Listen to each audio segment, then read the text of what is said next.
जरूरी है। और इसको देखते हुए मैंने देखा कि बाइबल में कई कैरेक्टर्स हैं जिन्होंने बोला आई विल गो, मैं जाऊंगी। तो जब यहाँ पे देख रहे थे तो पहला कैरेक्टर जो था वो रूथ का था, जो कि मैंने लिया।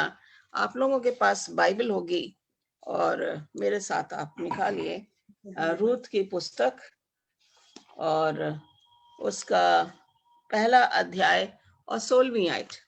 यहाँ पे हम देखेंगे इस तरीके से लिखा हुआ है, तू मुझसे ये विनती ना कर कि मुझे त्याग या छोड़कर लौट जा, क्योंकि जिधर तू जाए उधर मैं भी जाऊंगी, जहां तू टिके वहां मैं भी टिकूंगी। ये कह रही है जहां तू जाए वहां मैं भी जाऊंगी। रूथ का जो मकसद था, उसने अपनी जो डिसीजन ली थी, हम देखते हैं कि दो नवोमी की बहुएं थी, ओरपा और रूथ। और ओरपा जो थी वो भी नवोमी के साथ काफी सालों तक रही, जैसे कि रूथ भी रह रही थी मोआब में। हम देखते हैं कि दो रास्ते हैं यहाँ पे। रूथ ने चुना नवोमी के साथ जाना और ओरपा ने चुना अपने लोगों के में वापस जाने के लिए। हम देखते हैं कि यहाँ पे जो है रूथ ने जो है बोला जहां तू जाएगी मैं भी जाऊंगी, तेरे लोग मेरे लोग, जहां तू मरेगी मैं वहीं मरूंगी। रूथ ने ये नहीं सोचा कि इसका मुझे प्रतिफल क्या मिलेगा। और ये सोचते हुए जो है रूथ ने जो है अपनी सास को बोला कि मैं तेरे साथ ही जाऊंगी। मैं सोचती हूँ कि रूथ ने जो अपनी सास के साथ रह के बहुत अच्छी उसने तालीम हासिल करी। किस तरीके से उसने देखा होगा कि उसकी माँ जो नवमी है वो शायद उनको प्रार्थना में बताती थी, उनको बाइबल के बारे में उसने बताया। इसलिए उसने कहा जहां मैं जाऊंगी वहीं तो, जहां तू जाएगी वहां भी मैं भी जाऊंगी। या कहते हैं उसका जाना जो था इमीडिएट था। उसने थोड़ी देर के लिए भी नहीं सोचा कि ये कहाँ ले जा रही है और मैं तो वहां पे मेरे लिए नई जगह है। नहीं, उसने ऐसा कुछ नहीं सोचा। अगर हम इब्राहिम को देखें, जब उसको उर्स से निकाला गया, उसने ये नहीं सोचा कि वो कहाँ जाएगा, कैसे जाएगा। तो उसे मालूम था कि उसके बहुत धन दौलत थी और उसके पास काफी सामान था, और लेकिन कहाँ जाएगा उसको नहीं मालूम था। यहाँ पे रूथ को नहीं मालूम था उसके कहाँ जाना, लेकिन उसने देखा जाता एक तरह से उसका विश्वास इतना ज्यादा मजबूत था अपनी सास नवमी में, और उसके जरिए परमेश्वर में भी उसका विश्वास था। तभी उसने एक तरफ से, हम लोग को बड़ा मुश्किल होता है कि कहीं जाना है तो हम 10 बार सोचेंगे, प्लानिंग भी करेंगे, और प्लानिंग करते करते फिर हम पोस्टपोन कर देते हैं। लेकिन यहाँ पे रूथ के साथ ऐसा कुछ नहीं हुआ। दो बहुएं, एक ने तो अपने आप को बचा लिया, रूथ ने अपने आप को बचाया। ओरपा ने क्या करा, उसको तालीम मिली, उसको मौका मिला और उसने वो मौका गंवा दिया। हमारा हाल भी ऐसे ही है बहनों भाइयों, कि हमें मौका मिलता है लेकिन हम परमेश्वर के पास नहीं जाते। और यहाँ पे रूथ ने जो रास्ता चुना था वो सही रास्ता चुना। अगर हम देखें दूसरा जो यहाँ पे है रिबेका, और उसका जो है उत्पत्ति 24 की 58वीं आयत में अगर देखें तो ये बहुत ही सुंदर थी। और इस तरीके से जो है इसको भी जो है जब पूछा गया कि तू इन लोगों के साथ जाएगी, इसने बगैर झिझक, हम लोग हेसिटेंट हो जाते हैं, रिलक्टेंट होते हैं सोचने के लिए, अभी हमें समय चाहिए हम कह देते हैं। लेकिन यहाँ पे देख रहे हैं उत्पत्ति 24 का 58 में लिखा हुआ है, क्या तू इस मनुष्य, हेलो, सब्जी का कभी वाला सब्जी चना कैन यू, चना दाल वाला है। हाँ, hello, yes ma'am, please go ahead.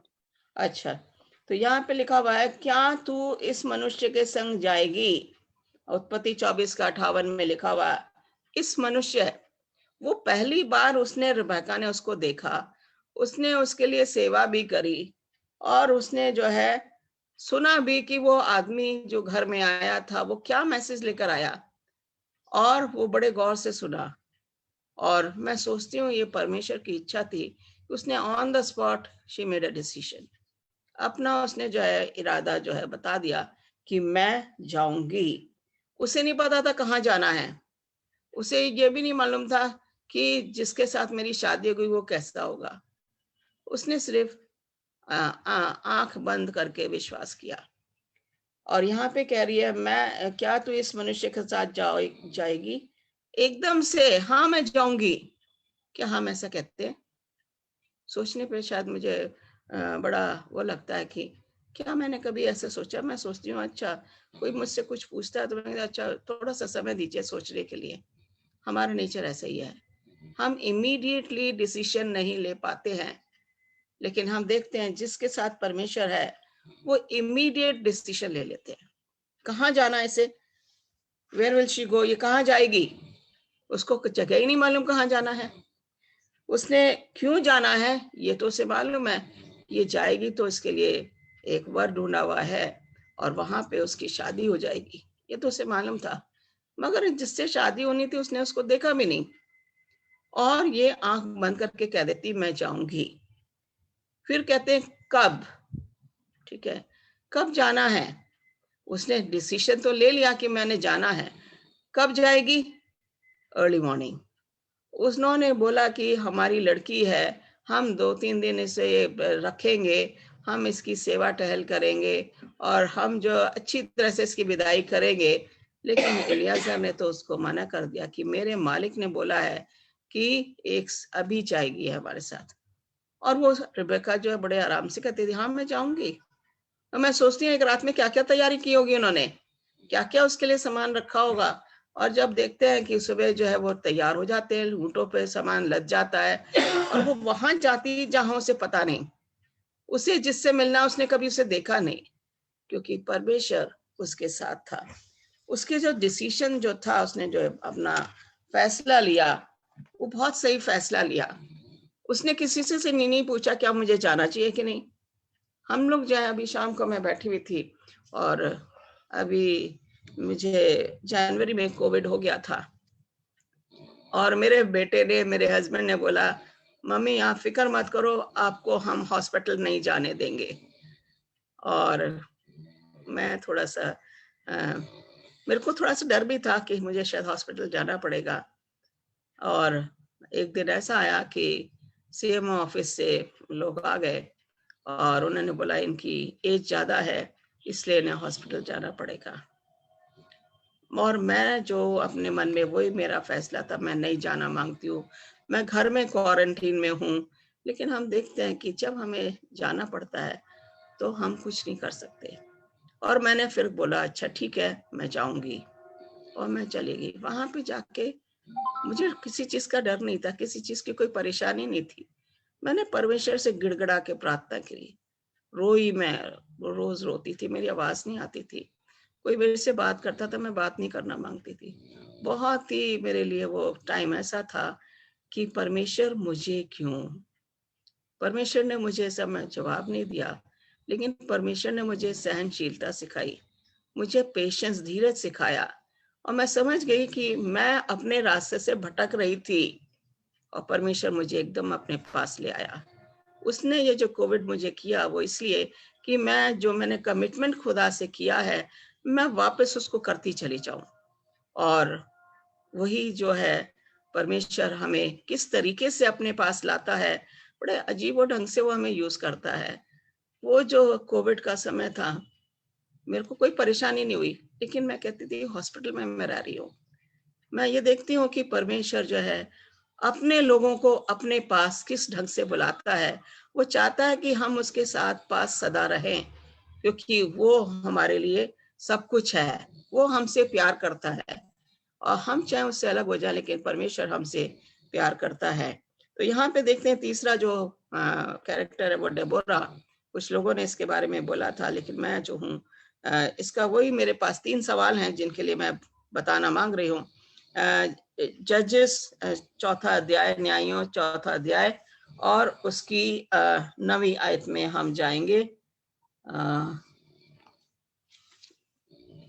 जजेस 4 की 9, और यहाँ पे इस तरीके से लिखा है, उसने कहा निसंदेह मैं तेरे संग चलूंगी तो भी इस यात्रा से तेरी कुछ बड़ाई न होगी, क्योंकि यहोवा सिसरा को एक स्त्री के अधीन कर देगा। हम देख रहे थे यहाँ पे वो कह रही स्त्री के अधीन करेगा, और ये बाराक जाना नहीं मांग रहा था। अगर आगे देखें यहाँ पे इसी के चैप्टर में चौथे अध्याय के चौथे अध्याय के हम 21वें आयत में देखेंगे, यहाँ पे लिखा हुआ है, इसके बाद हीबर की स्त्री याएल ने डेरे की एक खूंटी ली और अपने हाथ में एक हथौड़ा भी लिया और दबे पांव उसके पास जाकर खूंटी को उसकी कनपटी में ऐसा ठोक दिया कि खूंटी पारों के भूमि में धंस गई, और वह थका तो था ही, इसलिए गहरी नींद में सो रहा था और मर गया। हम देखते हैं कि डबोरा ने बोला मैं जाऊंगी। एक स्त्री कहें कि वो कहाँ जा रही है? कोई वहां पे आदमी होंगे, औरतें तो कोई जाती नहीं युद्ध में। और यहाँ पे ये कह रहा अगर जब तक तू नहीं जाएगी, बाराक उसको कह रहा है मैं नहीं जाऊंगा। और एक आदमी होके वो हिम्मत हार रहा, लेकिन उसको हिम्मत दिलाने के लिए डबोरा ने कहा हाँ मैं जाऊंगी। एक on the spot she made her decision. उसने कहा ये तो एकदम पश्चिमत हो रहा है, मुझे तो इसके साथ जाना है, परमेश्वर का वचन है, परमेश्वर का वचन मैंने इसको दिया और ये जाना नहीं मांग रहा है, ठीक है मैं जाऊंगी। और वो जाती है। क्यों जाती है? वो जाती है कि ताकि इजरायली लोग जो थे, जो जेबिन के अंडर में थे और वो उनको सताते रहते थे, उनसे छुटकारा पाने के लिए डबोरा ने कहा तेरा जो ये विक्ट्री होगी ये आदमी को नहीं मिलेगी, ये स्त्री के थ्रू होगी। हम देखते हैं याएल, उसने खूंटी ली, कितनी बहादुर स्त्री थी वो। खूंटी लेके उसने ली, उसके कान के पीछे लिया और उसने उसको ठोक दिया। वो आदमी सोता का सोता ही रह गया। किस अजीब ढंग से परमेश्वर ने यहाँ पे उसके रथ जो थे मैदान में थे, बारिश कर दी, दलदल बन गया और रथ उसमें धंस गए। और वो जो सिसरा के आदमी थे, वो क्या हुआ, सबको उन्होंने तलवार से मार दिया।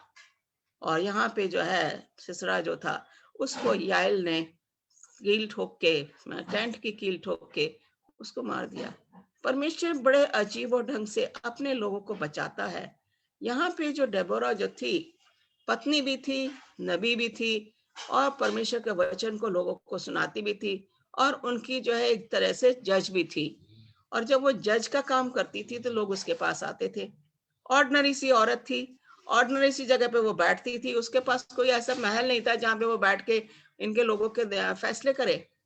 वो चाहती थी पेड़ के नीचे बैठ के जो है उनके करती थी, उनके जितनी भी परेशानियां थी उनको ये हल करती थी। हम देखते हैं कि she wanted to save her people.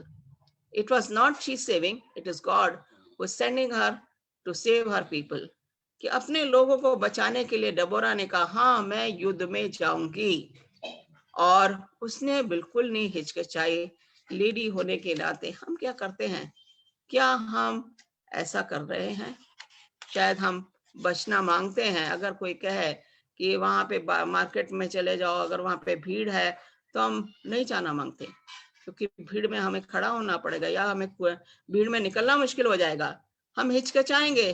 लेकिन ये तो युद्ध में गई और इसने जो है क्या करा, जाके खड़ी हो गई वहां पे। उसने बोला अब तू जा, उधर को सिसरा गया है, और वो जा उधर को जाता कि आज ही तेरे को विक्ट्री मिलेगी, और परमेश्वर ने उसको जीत हासिल करी। चौथा हम देखते हैं एस्तर, उसका एस्तर 4:16 में, कि यहाँ पे एस्तर जो है ये भी जो है अपने लोगों के लिए जाती है, और वहां पे जाके एस्तर 4:16 में हम पढ़ेंगे, तू मन ही मन ये विचार ना कर कि मैं ही राजभवन में, 16वीं आयत में, तू जाकर शूशन के सब यहूदियों को इकट्ठा कर और तुम सब मिलकर मेरे निमित्त उपवास करो, 3 दिन रात ना तो कुछ खाओ ना कुछ पियो, मैं भी अपनी सहेलियों सहित उसी रीति से उपवास करूंगी। ये जो है इसकी तैयारी जो थी, इसने डिसीजन ले लिया, क्योंकि मर्दके ने बोला क्या पता परमेश्वर तुझे यहाँ पे इसीलिए लाया कि तू अपने यहूदी भाइयों को और बहनों को बचाएगी। और ये इसने डिसीजन लेती, फैसला किया हाँ मैं जाऊंगी राजा के पास। राजा के पास मैं 30 दिन से नहीं गई हूँ, राजा से मैंने परमिशन में नहीं लिया, और नहीं फिर भी मगर प्रार्थना करो 3 दिन के लिए, ना कुछ खाना है ना कुछ पीना है।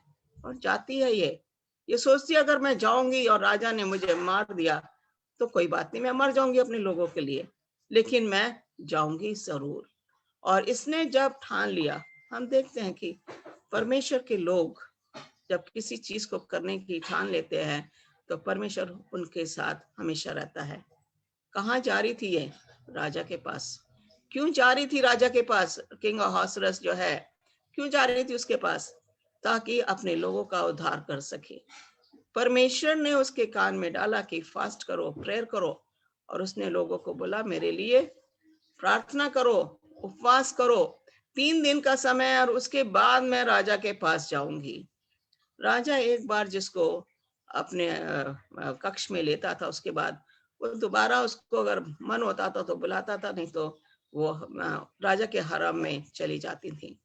और यहाँ पे कह रहा 30 दिन से क्योंकि ये रानी बन गई थी, तो इसने बोला राजा ने मुझे नहीं बुलाया 30 दिन से, लेकिन फिर भी मैं जाऊंगी। क्यों जाऊंगी? अपने यहूदी बहन और भाइयों को बचाने के लिए। और ये जाति अपनी जिंदगी को दांव पे लगा देती है। किस लिए? यीशु मसीह ने अपनी अपनी जिंदगी दांव पे लगाई, आप क्यों मेरे लिए? इसने जो है लोगों को बचाने के लिए, हेमन से बचाने के लिए वो राजा के पास गई। हम देखते हैं एक और कैरेक्टर है, प्रोडिगल सन। लूका 15:18 में देखेंगे हम, क्योंकि ये वुमेन्स वीक चल रहा है तो जरूरी बात नहीं, मैंने लेडीज के ऊपर बोला है, तो I thought I will take 1 or 2 characters, the male characters also. When we look at Luke chapter 15 verse 18, लुका 15 का 18 आयत, यहाँ पे इस तरीके से बताया गया है, मैं अब उठकर अपने पिता के पास जाऊंगा।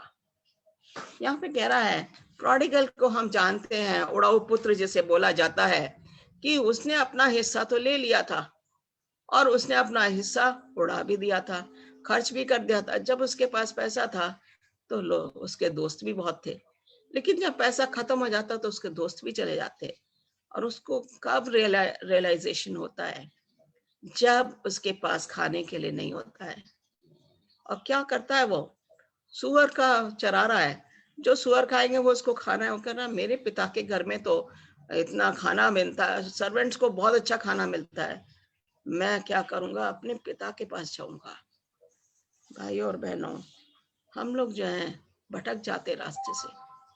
इस रास्ते से हम भटक के जो है, हम सोचते हैं कि अभी तो मुझे परमेश्वर की जरूरत नहीं है, और जब हमारे पास कुछ भी नहीं रहता है तब हम परमेश्वर के पास जाते हैं। परमेश्वर फिर भी हमें एक्सेप्ट करता है। हम देखते हैं कि ये कहाँ था? सुअरों के बीच में। और वहां पे ये रियलाइज करता है कि मुझे कहाँ जाना है? मुझे जाना है अपने पिता के पास। हमारा पिता परमेश्वर है, हमें अपने पिता के पास जाना है। ये दुनिया जो है ये सुअरों का ढेर है जिसमें हम फंसे हुए हैं। हमें इस ढेर से बाहर निकलना है, और जब हम इस ढेर से बाहर निकलेंगे, मेरा पिता परमेश्वर मेरा इंतजार कर रहा है। हम देखते हैं कि इसकी कंडीशन बहुत ही गरीब थी, चिथड़े हो गए, दाढ़ी बड़ी हुई, बाल बड़े हुए, इस हालत में ये जाता है। लेकिन इसका पिता तो रोज ही वेट कर रहा था इसका। हम देखते हैं जैसे इसका पिता देखता वो भागता, वो नहीं देखता कि मेरा बेटा किस हाल में, गंदा है, बदबू आ रही है, बाल नहीं बने हैं, चिथड़े पहने हुए हैं, उसको गले लगा लेता है। हमारा परमेश्वर भी इसी तरीके का परमेश्वर है। वो इंतजार कर रहा है कि हम कब उसके पास जाएं। हम देखते हैं कि यहाँ पे एक और चीज जो मैं बताना मांगती हूँ इस कहानी में, ये अपने पिता के पास जब जाता है तो वहां पे सेलिब्रेशन शुरू हो जाती है। हम देखते हैं कि जो भी इंसान जिसको भी हम बचाते हैं, एक सिनर को अगर हम परमेश्वर के पास ला रहे हैं, परमेश्वर के घर में खुशियां मनाई जाती हैं और परमेश्वर खुश हो जाता है। यहाँ पे जो है प्रोडिगल का फादर जो है बड़ा खुश होता है और वो सेलिब्रेशन करना शुरू कर देता है, नए कपड़े देता है, अंगूठी देता है, जो कुछ भी इसके लिए चाहिए थी अपने बेटे के लिए वो सब कुछ देता है। हम देखते हैं कि यहाँ पे एक और चीज है, एक और भाई है इसका।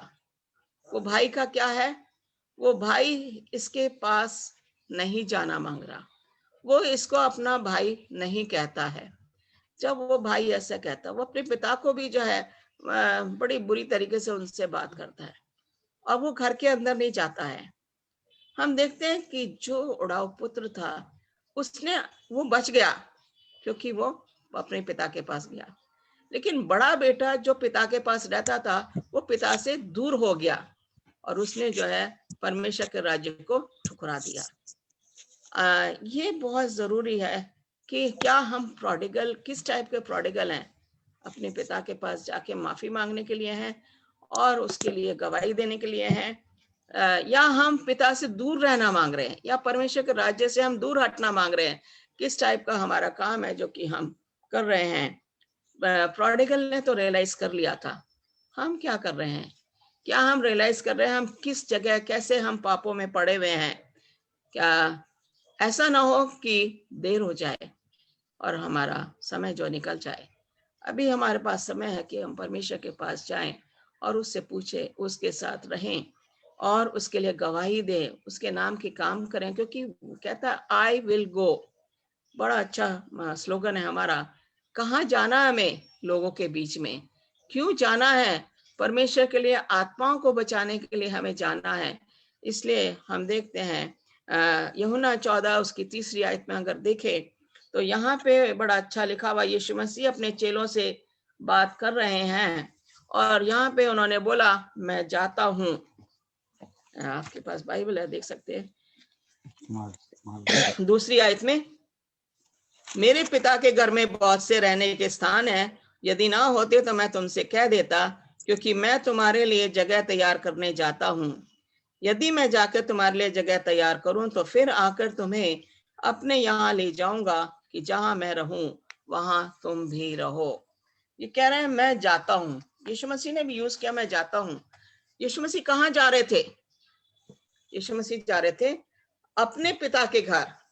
हमारा पिता का घर कौन सा है? स्वर्ग। स्वर्ग है हमारे पिता का घर। यीशु मसीह ने देखा उनके चेले उदास हो रहे हैं, उनसे मत घबराओ, मत व्याकुल हो, मैं जा रहा हूं वापस आने के लिए। और जब हम परमेश्वर के रास्ते से भटक जाते हैं, हम वापस फिर परमेश्वर के पास जाते हैं, तो परमेश्वर हमें अपनी पनाह में ले लेता है। यीशु मसीह कहाँ जा रहे थे? आसमान में जा रहे थे। क्यों जा रहे थे? हमारे लिए जगह तैयार करने। और फिर वो जहाँ पे यीशु मसीह है वो चाहता है कि हम भी वहां पे रहें। तो हम देखते हैं कि यहाँ पे यीशु मसीह भी गए वापस आने के लिए। हम भटक जाते हैं वापस परमेश्वर के पास जाने के लिए।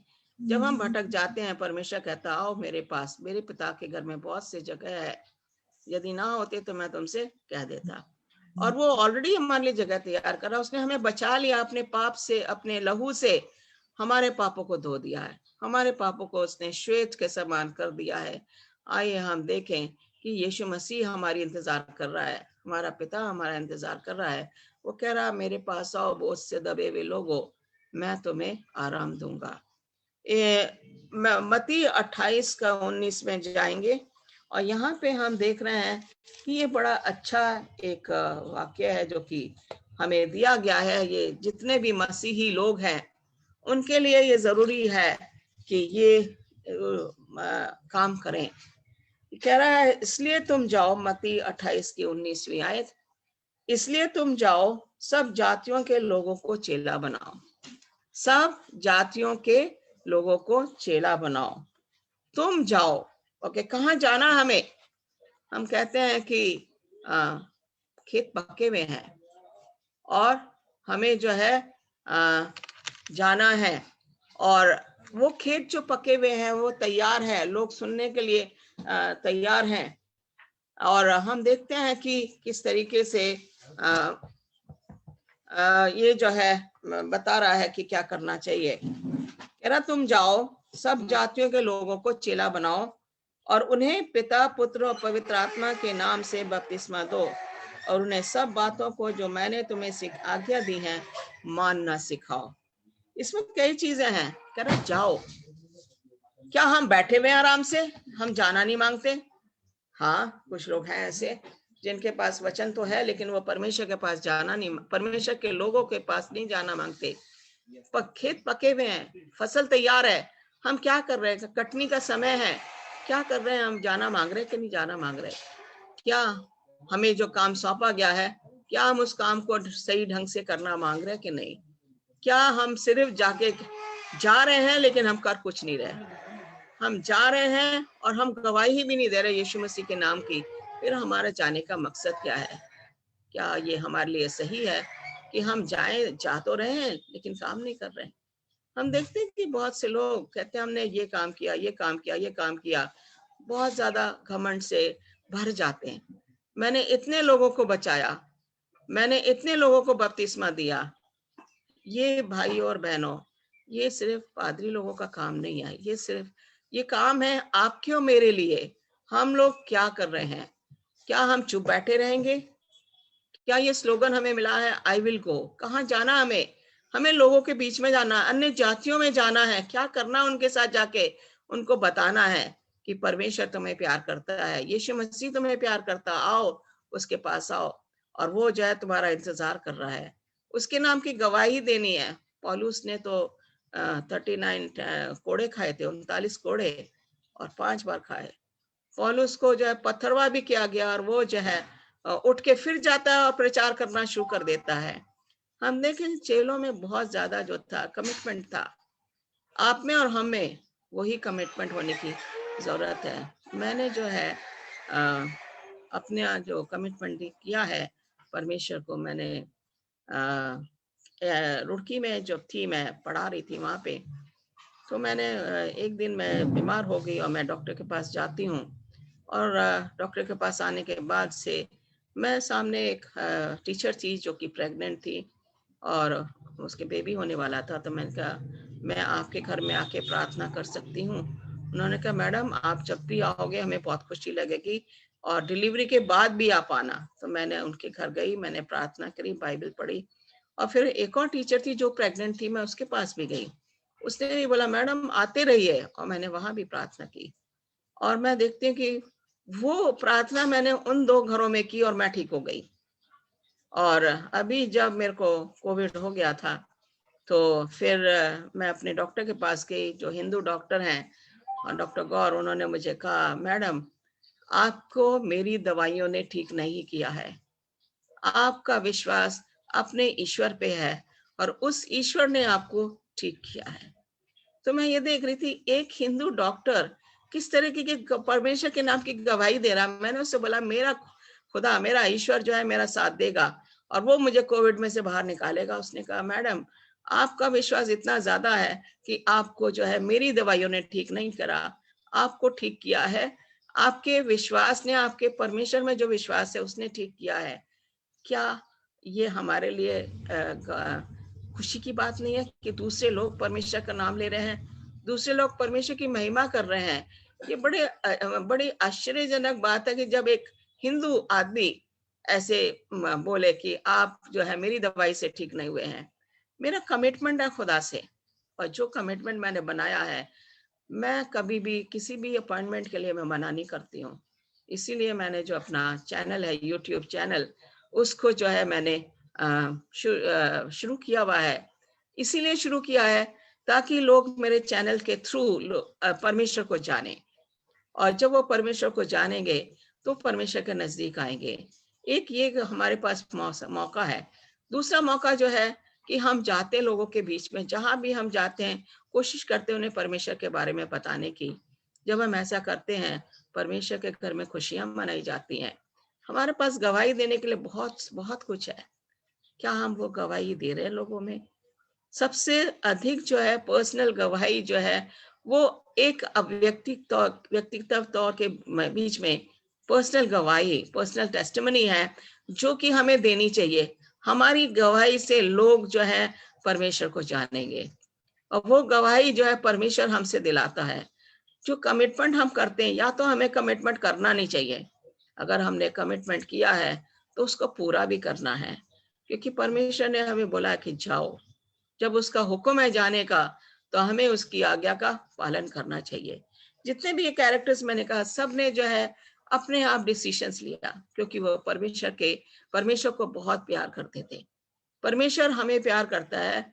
उसने पहले ही हमारे मांगने से पहले ही वो हमें जो भी चीज चाहिए वो हमें दे देता है, क्योंकि वो हमसे प्यार करता है। आइए आप और हम, ये जो स्लोगन है आई विल गो, कहाँ जाना है ये हमें सोचना है। क्यों जाना है ये भी हमें सोचना है, लोगों को बचाने के लिए हमें जाना है। आइए ये हम अपने ध्यान में रखें कि मुझे लोगों को सुसमाचार सुनाना है, क्योंकि यीशु मसीह ने कहा मैं वापस आऊंगा, और जब मैं आऊंगा तो तुम्हें अपने साथ अपने घर ले जाऊंगा। अगर हमने सुसमाचार लोगों तक नहीं पहुंचाया तो उसका आने में देरी हम ही लोग कर रहे हैं, हम ही रिस्पॉन्सिबल है यीशु के आने में जो देरी कर रहे हैं। आइए बहनों भाइयों, हम ये स्लोगन को पूरा करें, आई विल गो, मैं जाऊंगी। कहाँ? परमेश्वर के लोगों के बीच में, अन्य जातियों में मैं जाऊंगी, उनको बचाने के लिए मैं जाऊंगी। यही हमारा मकसद होना चाहिए। खुदा आपको बरकत दे। एक छोटी सी मैं प्रार्थना करूंगी। प्यारे खुदा, हम शुक्रगुजार करते हैं, एक बार फिर से तेरे पास आते हैं। तूने हमें मौका दिया, तूने हमें पवित्र आत्मा से भरा, और जो वचन हमने लोगों में सुनाया है, इन लोगों को भी पवित्र आत्मा से भर दे, ताकि जो स्लोगन हमने लिया है, आई विल गो, मैं जाऊंगी या मैं जाऊंगा, हम इसको पूरा कर सके, लोगों के बीच में जाएं, अन्य जातियों के बीच में जाने वाले बने, लोग हमें समझें और वो तुझे प्यार करने वाले बने। हम जो है उन लोगों के जरिए तेरी स्तुति और महिमा करने वाले बने। जो लोग बीमार हैं उनके लिए प्रार्थना करते हैं, स्पेशली लवलीना और मेरी बेटी बालन, जो कि सूरत में है और she is pregnant with twins, और 2 बच्चे हैं उसके गर्भ में। मैं चाहती हूँ कि उस बच्ची के ऊपर अपना रहम का हाथ रख, ताकि उसकी डिलीवरी ठीक तरीके से हो सके। हम प्रार्थना करते हैं तो दूसरे बीमार मिसेस ईजे सिंह, दिन की जिनकी कीमो चल रही है, उनके साथ हो, उनकी तबीयत आज नासाज है, खुदा उसको, अपनी बच्ची को अपनी पनाह मिले। मिस्टर स्मिथ जो पुणे में है, बोन मैरो से ग्रसित है, उनके साथ हो, वो हॉस्पिटल में है। और भी लोग हैं, मेरी भाभी है जिसका की हार्ट की प्रॉब्लम है और पेसमेकर उसको चेंज करना है, और मैं चाहती हूँ कि वो जब हॉस्पिटल में एडमिट है, सब काम जो है तेरे मर्जी के मुताबिक हो, वो चंगाई पाके बाहर आए और तेरे नाम की गवाही देने वाली बने। जितने भी बीमार लोग हैं, जहाँ कहीं भी उन हैं, उनको तू ठीक कर। प्रार्थना करते हैं जहाँ कहीं भी जूम मीटिंग्स हो रही है या लोग प्रचार कर रहे हैं, उनके ऊपर भी अपना आशीष का हाथ रख, ताकि तेरा प्रचार दुनिया के हर कोने में हो सके। ये हम सबत के टाइम है, उन्हें देखी जब हम सुबह उठे तो फिर तेरी महिमा स्तुति करने वाले बने। हमारी इस विनती को सुन और कबूल कर, तेरे प्यारे बेटे यीशु मसीह के नाम से मांगते हैं, आमीन आमीन आमीन। आमीन। मैं इस समय में मैम को बहुत बहुत धन्यवाद देना चाहती हूँ कि उन्होंने बहुत ही अच्छे से हमें बताया, और उनकी गवाही के लिए भी बहुत बहुत धन्यवाद। हम सभी लोग जैसा जानते हैं कि अगर हम परमेश्वर पर विश्वास करते हैं तो वो हमें हमें ये मौका देता है। और बहुत ही बड़ी गवाही मैम ने जो दिया कि दूसरे लोग हैं जो परमेश्वर, हमारे परमेश्वर को की गवाही दे रहे हैं।